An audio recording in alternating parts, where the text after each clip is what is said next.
Έφυγα απ' το Φαραώ της Αιγύπτου τη σκλαβιά, μ' αρχηγό το Μωυσή έφτασα ως το Σινά.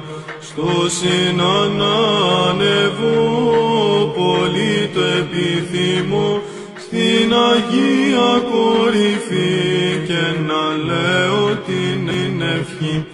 Η ανάβαση σκληρή, Θεέ μου δώσ' μου υπομονή, καρτερία κι αντοχή, να αποκτήσω την ευχή.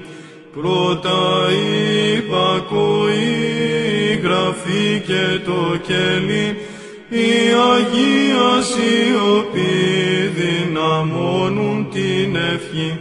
Την ευχή για να τη λες πρέπει από το μυαλό να πετάξεις μακριά κάθε πράγμα κοσμικό.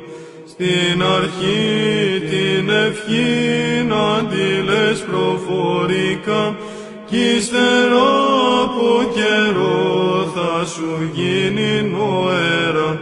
Και στα λόγια της ευχής να είναι όλη προσοχή, γιατί όταν φανταστείς κινδυνός να πλανηθείς, τον πειράζοντα πολύ ερεθίζει η ευχή, και γι' αυτό μην πτωηθείς όταν σου επιτεθεί.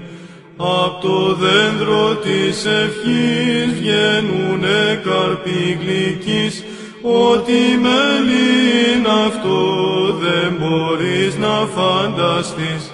Η ευχή πως ενεργεί, μη ζητάς να σου το πω, δεν μπορώ να εκφραστώ, είναι θείο μυστικό.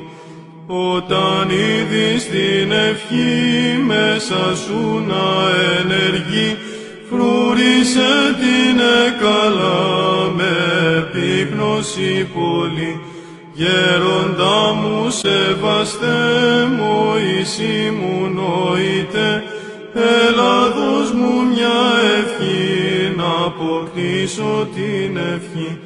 Η μητέρα του Χριστού, ηγουμένη μυστική, ευλογεί τους μοναχούς και τους δίνει την ευχή. Στο Σινά να ανεβώ, πολύ το επιθυμώ, στην Αγία κορυφή και να λέω